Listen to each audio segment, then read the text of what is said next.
நண்பர்கள் அனைவருக்கும் தமிழ் நிலாவின் அன்பு வணக்கங்கள். நாம் இந்த வீடியோவில் இந்தியா வெர்சஸ் ஆப்கானிஸ்தான் ப்ளே பண்ணக்கூடிய ஃபர்ஸ்ட் T20 மேட்சுக்கான டீம் 11 ப்ரெடிக்ஷன் சூப்பராக பார்க்க போகிறோம். டுடே வந்து பார்த்தீங்கன்னா நம்மளுடைய ஷெடியூலில் வந்து பார்த்தீங்கன்னா நம்ம ப்ரைம் டீம்ஸ் கொடுத்துட்ருக்கோம். அதுக்கான ஷெடியூல் அப்படின்னு பார்க்கும்பொழுது 10:30 PM ஸோ இந்த மேட்ச் ஸ்டார்ட் ஆகுது. அதாவது women's match, super match women's match. So அதுக்கடுத்து 7 PM இந்தியா மேட்ச்சு. ஸோ அதுக்கடுத்து ஒரு மேட்ச் இருக்குது.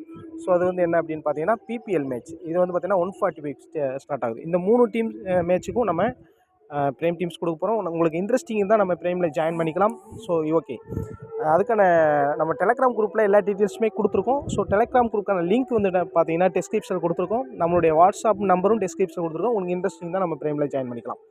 ஸோ ஓகே நண்பர்களே, இந்த மேட்சுக்கான ட்ரீம் 11 ப்ரெடிக்ஷன் சூப்பராக பார்க்க போகிறோம். வீடியோவை ஸ்கிப் பண்ணால் பாருங்கள், டெஃபினட்டாக யூஸ்ஃபுல்லாக இருக்கும். ஒரு ஷார்ட் ப்ரெடிக்ஷனாக தான் நான் கொடுக்க போகிறேன். ஸோ ஓகே, இப்போ நம்ம ப்ரெடிக்ஷன் உள்ளே போயிடலாம். பிச் ரிப்போர்ட் அப்படின்னு பார்க்கும்பொழுது இங்கே PCA ஸ்டேடியம் இங்கே வந்து பார்த்தீங்கன்னா total match blade international match அப்படின்னு பார்க்கும்போது 6 மேட்சஸ் ப்ளே பண்ணியிருக்காங்க. இதில் பார்ட்டிசிபேட் பண்ண இந்தியா வந்து இங்கே வந்து பார்த்தீங்கன்னா 6 மேட்ச் வின் பண்ணியிருக்காங்க. விசிட்டிங் டீம் ஒரே ஒரு டைம் தான் வின் பண்ணியிருக்காங்க. ஸோ அதாவது foreign countries. Neutral team 2 times win பண்ணியிருக்காங்க. ஸோ இதில் வந்து பார்த்தீங்கன்னா ஃபஸ்ட் பேட்டிங் பண்ண டீம் 2 முறையும், செகண்ட் பேட் பண்ண டீமும் 4 முறையும் வின் பண்ணியிருக்காங்க. இதில் இந்தியா அதிக மேட்சஸ் வின் பண்ணியிருக்காங்க. இது இந்தியாவுக்கு சாதகமான பிச் அப்படிங்கிறத மைண்டில் வச்சுங்க. இங்கே ஹையஸ்ட் ஸ்கோர் அப்படின்னு பார்க்கும்போது இந்தியா தான் ரெஜிஸ்டர் பண்ணியிருக்காங்க 211, 4 விக்கெட்டு ஸ்ரீலங்காவுக்கு எதிராக. லோயஸ்ட் ஸ்கோர் அப்படின்னு பார்க்கும்போது 149 பை சவுத் ஆஃப்ரிக்கா வெர்சஸ் இந்தியாவுக்கு எதிராக ரெஜிஸ்டர் பண்ணியிருக்காங்க. ஹையஸ்ட் சக்ஸஸ்ஃபுல் சேஸ் அப்படின்னு பார்க்கும்போது 211 ஆஸ்திரேலியா சேஸ் பண்ணியிருக்காங்க. ஸோ அதே சமயத்தில் வந்து பார்த்தீங்கன்னா லோயஸ்ட் டோட்டல் டிஃபெண்டட் அப்படின்னு பார்க்கும்போது 185 ஆப்கானிஸ்தான் வெர்சஸ் வெஸ்ட் இண்டீஸு. இது ஆப்கானிஸ்தான் வின் பண்ணியிருக்காங்க. ஆவரேஜ் ஃபஸ்ட் இன்னிங் ஸ்கோர் அப்படின்னு பார்க்கும்போது 183. ஸோ இதை வச்சு பார்க்கும்போது நமக்கு ஒரு விஷயம் நல்லா புரியும். வெரி குட் பேட்டிங் ட்ராக் அப்படின்ற விஷயத்தை புரிஞ்சுக்கலாம். சேசிங் வின் பண்ணுறதுக்கான பாசிபிலிட்டி அதிகமாக இருக்கலாம். என்னென்னா டியூ அது ஒரு கன்சிடரபுளாக இருக்குது. இந்தியா பொறுத்தவரை டியூங்கிறது எப்போவுமே இருந்துகிட்டு இருக்குது. ஸோ ஓகே, அதுக்கடுத்து ஹையஸ்ட் ஸ்கோர் இண்டிவிஜுவல் ஸ்கோர் அப்படின்ற விராட் கோலி ஹையஸ்ட்டாக ஸ்கோர் பண்ணியிருக்காரு. இந்த மேட்ச்சில் அவர் ப்ளே பண்ணலை. ஸோ ஓகே, நெக்ஸ்ட் வந்து பார்க்கும்போது ஃபஸ்ட் பவுலிங் ஃபிகர் அப்படின்னு பார்க்கும்போது இங்கே ஃபாஸ்ட் பவுலரில் வந்து பார்த்தீங்கன்னா ஆஸ்திரேலியன் பவுலர் ஃபல்க்னர் வந்து பார்த்தீங்கன்னா ஒரு 5 விக்கெட் ஹால் எடுத்திருக்காரு 2016 பாகிஸ்தானுக்கு எதிராக. ஸோ ஓகே, நெக்ஸ்ட் வந்து பார்த்தீங்கன்னா மோஸ்ட் ரன்ஸ் அப்படின்னு பார்க்கும்பொழுது விராட் கோலி தான் எதாவது ரெஜிஸ்டர் பண்ணியிருக்காரு. ஸோ ஆனால் அவர் வந்து இப்போ பிளேயிங் லெவலில் இல்லை, அவைலபிளாக இல்லை. ஸோ அந்த விஷயத்தை புரிஞ்சுக்கங்க. மோஸ்ட் விக்கெட்ஸ் அப்படின்னு பார்க்கும்போது ஹர்பஜன் சிங் 6 மேட்சஸ்க்கு 11 விக்கெட்ஸ் எடுத்திருக்காரு, ஒரு spinner. Most wickets Jasprit Bumrah, fast பவுலர்ஸில் ஜஸ்பிரீத் பும்ரா சூப்பராக எடுத்திருக்காரு. அதுக்கடுத்து வந்து பார்த்தீங்கன்னா மோஸ்ட் சிக்ஸஸ் அதெல்லாம் பார்த்துங்க. So total 4. ஸோ ஓகே, இப்போ மோஸ்ட்டு 4 யார் அடிச்சிருக்காங்கன்னா அது அதிகமான ஃபோர்ஸ். ஏன்னா அந்த மொகாலி பிச்சை பொறுத்தவரை நல்லாவே பேட்டிங் ட்ராக் அப்படிங்கிறதுனால அந்த மாதிரி விஷயங்கள்லாம் பண்ணியிருக்காங்க. நிறையா 6 and 4s போயிருக்கு.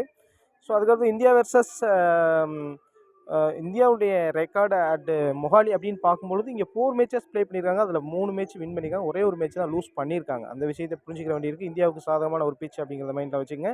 ஹையஸ்ட்டாக இந்தியா 4 விக்கெட் 211 ரன் ஸ்கோர் பண்ணியிருக்காங்க. ஸோ ஓகே, அதே சமயத்தில் India versus Afghanistan T20 head to head அப்படின்னு பார்க்கும்பொழுது 5 மேட்சஸ் ப்ளே பண்ணியிருக்காங்க. அதில் 4 மேட்ச் இந்தியா வின் பண்ணியிருக்காங்க, ஒரு மேட்ச் ரிசல்ட் இல்லை. இதுவரை ஆப்கானிஸ்தான் இந்தியாவை வின் பண்ணது இல்லை T20யில்.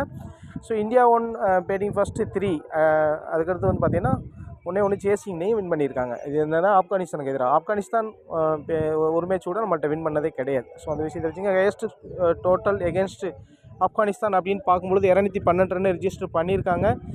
ஆப்கானிஸ்தான் வந்து இந்தியாட்ட அதிகமாக ரிஜிஸ்டர் பண்ணது ரொம்ப லோயஸ்ட் 144, லோயஸ்ட் ஸ்கோர் 136. ஸோ இந்த மாதிரி விஷயங்கள் நடந்திருக்கு. ஸோ இதெல்லாம் யூஸ்ஃபுல்லான ஸ்டேட்ஸ் யூஸ் பண்ணிக்கேன்.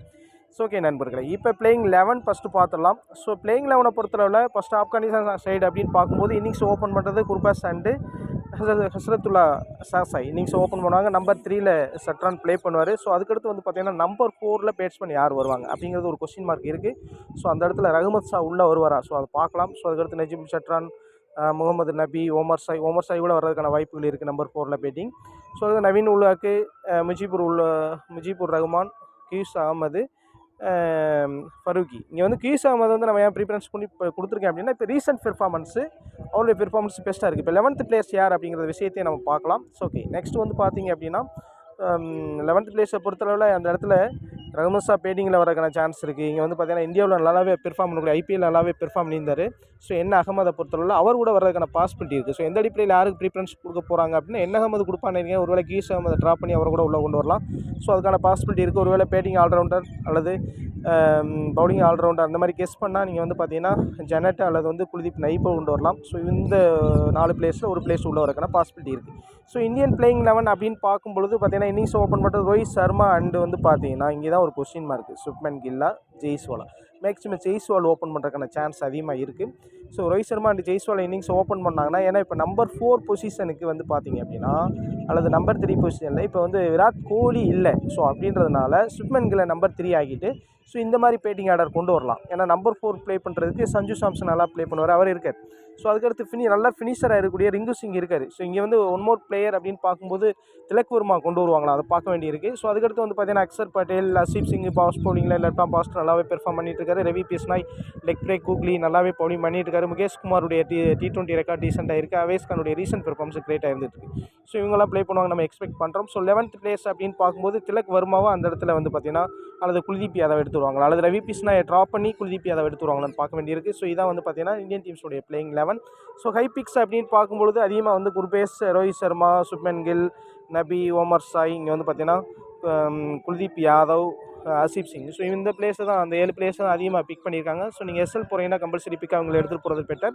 ஸோ நெக்ஸ்ட் வந்து பார்த்தீங்கன்னா லீஸ்ட் பிக்ஸ் அப்படின்னு பார்க்கும்பொழுது லீஸ்ட் பிக்ஸில் அதிகமான பிளேயர்ஸ் இருக்காங்க. சஞ்சு சாம்சன், ஜெய்ஸ்வால், இப்ராஹிம் சட்ரான், அக்சர் பட்டேல், நவீன் உலாக், முஜீபுர் ரஹ்மான், கீஸ் அகமது, ஃபருக்கி, அது மாதிரி என்ன அகமதுமே லீஸ்ட் பிக்கில் தான் இருக்காங்க. அதையும் பார்த்துங்க. முகேஷ் குமார், ரவி பிஸ்னா, அவேஸ் கான் இவங்களுடைய பெர்ஃபார்மன்ஸ்லாம் கிரேட்டாக இருக்குது. பவுலிங் பொறுத்தளவில் பொதுவாக வந்து பார்த்தீங்கன்னா ஆஃப்ரிக் பவுலர்ஸ் நல்லாவே இந்த பிச்சு சப்போர்ட் பண்ணியிருக்கனால முஜீபுர் ரஹ்மான் ஒரு கன்சிடரேஷனை நீங்கள் பண்ணலாம். ஸோ அதுக்கடுத்து வந்து பார்த்தீங்க அப்படின்னா இங்கே பெஸ்ட் பேட்டிங் அப்படின்னு பார்க்கும்போது இப்ராஹிம் சட்ரான் ரீசெண்டாக ஃபெயிலியர் ஆகிட்டு இருக்காரு. ஜெய்ஸ்வால் நல்ல ஃபார்முக்கு வந்திருக்காரு. இப்போ ஓடியில் கூட ஒரு நல்ல ஒரு செஞ்சுரி அடிச்சிரு சஞ்சு சாம்சனை பொறுத்தளவில். அக்சர் பட்டேல் T20யில் பெஸ்ட் ரெக்கார்ட்ஸ் இருக்குது. நவீன் உலக பொருளில் டெத் ஓவர் பவுலிங் பண்ணுறதுனால விக்கெட் டேக்கிங்காக இருப்பார். இப்போ ரீசெண்ட் பெர்ஃபார்மன்ஸ் கீஸ் அகமதுடைய பெர்ஃபார்மன்ஸ் கிரேட்டாக இருந்துகிட்ருக்கு. ஏன்னா இப்போ ரீசெண்டாக ஒரு சீரியஸ் ப்ளே பண்ணியிருந்தாங்க, அது நல்லாவே கீஸ் அகமது பெர்ஃபார்ம் பக்காவாக பண்ணியிருந்தார். ஸோ அந்த அடிப்படையில் ரவி பிஸ்னாயோட T20 ரெக்கார்டு பெஸ்ட்டாக இருக்குது. மேட்ச்சுக்கு 2 விக்கெட்ஸுங்கிறது கேரண்டீடாக இருக்கும். முகேஷ் குமாருடைய பவுலிங் பெர்ஃபார்மன்ஸும் பெஸ்ட்டாக இருந்துகிட்டு இருக்குது. டெத்தில் பவுலிங் பண்ணுவார், விக்கெட்ஸ் எடுப்பதற்கான பாசிபிலிட்டி அதிகமாக இருக்குது. ஃபருக்கி நல்லாவே ஒரு லெஃப்ட் ஆம் பாஸ்ட்டு, பொதுவாக லெஃப்ட் ஆம் பாஸ்ட்டுக்கு எதிராக இந்தியன் பேட்டர்ஸ் ஸ்ட்ரகிள் ஆவாங்க. ஸோ அந்த அடிப்படையில் நல்ல ஒரு சாய்ஸாக பார்க்கலாம். அவேஸ் கானுடைய பெர்ஃபார்மன்ஸும் கிரேட்டாக இருந்துருக்கு. ஸோ ஓகே நண்பர்களே, நெக்ஸ்ட் வந்து பார்த்தீங்கன்னா பெஸ்ட் கேப்டன் விசியில் யாரெல்லாம் சூஸ் பண்ணியிருக்காங்க அப்படின்னு பார்த்தீங்கன்னா ரோஹித் சர்மாவை 30% சூஸ் பண்ணியிருக்காங்க. ரோஹித் சர்மாவுடைய ஆப்கானிஸ்தானுக்கு எகேன்ஸ்டாக ரெக்கார்டு சூப்பராக இருக்குது. நிறைய மேட்சஸ் பயங்கரமாக ஃபினிஷ் பண்ணியிருக்காரு. சப்போஸ் இந்தியா வந்து செகண்ட் பேட் பண்ணால் சுயராக நீங்கள் பிக் பண்ணிக்கலாம். ஃபஸ்ட் பேட் பண்ணால் கூட நீங்கள் ரோஹித் சர்மாவை ஒரு சில டீம்ஸில் ட்ரா பண்ணி பார்த்துக்கலாம். சுப்மன் கில் அண்டு ஜெய்ஸ்வால் ரெண்டோருடைய ஃபார்மே T20 அண்ட் ODI எல்லாத்துலேயுமே ரொம்ப கொஞ்சம் மோசமாக தான் இருக்குது. ஸோ ரோஹித் சர்மா பெஸ்ட் சாய்ஸாக அதில் பார்க்குறேன். ஸோ ஓகே, நெக்ஸ்ட் வந்து பார்த்தீங்கன்னா ரெஸ்கி கேப்டன் விசி அப்படின்னு பார்த்தீங்க அப்படின்னா இப்போ குர்பேஸ் அண்ட் இப்ராஹிம் சட்ரானுடைய ரீசன்ட் பெர்ஃபார்மன்ஸ் பெஸ்ட்டாகவே இருக்குது. குர்பேஸுடைய T20 ரெக்கார்டு கிரேட்டாக இருக்குது. ஸோ அந்த அடிப்படையில் இவங்களாம் சூஸ் பண்ணி பார்க்கலாம். Suppose India top order failure ஆனால் அந்த மாதிரி டைமில் திலக் வர்மா மாதிரியான அந்தளவுக்கு ஃபார்மில் இல்லை திலக் வர்மா, இருந்தாலும் ஒரு சில மேட்ச்சு ஸ்டேன் பண்ணி ப்ளே பண்ணுறதுக்கான பாசிபிலிட்டி இருக்குது. அந்த மாதிரி அக்சர் பட்டேலும் விக்கெட் டேக்கிங்கில் பெஸ்ட்டாக இருந்துகிட்ருக்காரு. அந்த அடிப்படையில் இவங்களாம் சூஸ் பண்ணி பார்க்கலாம். பவுலர்ஸில் இவங்களாம் விக்கெட் டேக்கிங்கில் பெஸ்ட்டாக இருக்காங்க.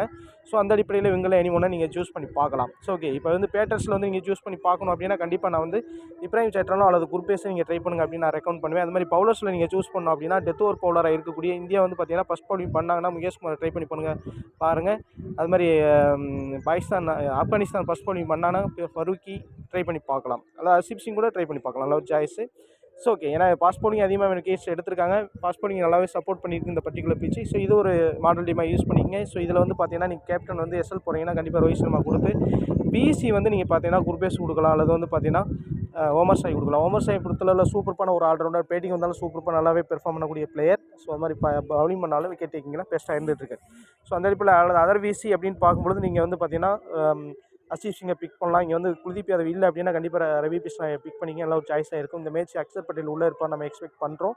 ஸோ இதில் ஒரு சில பிளேயர், இது 3 பிளேயரில் எனி ஒன் பிளேயர் வேணால் நீங்கள் ஏன்னா சுப்மன் கில் அண்ட் ஜெய்ஸ்வாலுடைய ஃபார்ம்ங்கிறது ரீசெண்டாக கொஞ்சம் பூராக இருந்துட்டு அந்த அடிப்படையில் அவங்கள ட்ராப் பண்ணி வேணால் நீங்கள் வந்து இப்ராஹிம் சட்ரானை பிக் பண்ணி பாருங்கள், நல்ல ஒரு சாய்ஸாக இருக்கும். ஸோ ஓகே நண்பர்களே, ஸோ இதில் வந்து இப்போ விசி நீங்கள் மாற்றி இது ஒரு எஸ்எல் டீமாக கூட நீங்கள் யூஸ் பண்ணிக்கலாம். டிஃப்ரெண்ட் உங்களுக்கு டீம்ஸ் வேணும் அப்படின்னா நம்ம பிரைமில் ஜாயின் பண்ணிக்க. அதுக்கான டீட்டெயில்ஸ் எல்லாம் டிஸ்கிரிப்ஷனில் கொடுத்துருக்கோம். டெலகிராம் குரூப்பில் கண்டிப்பாக ஜாயின் பண்ணிக்க. அதுக்கான டிஸ்கிரிப்ஷனில் லிங்க் கொடுத்துருக்கோம்.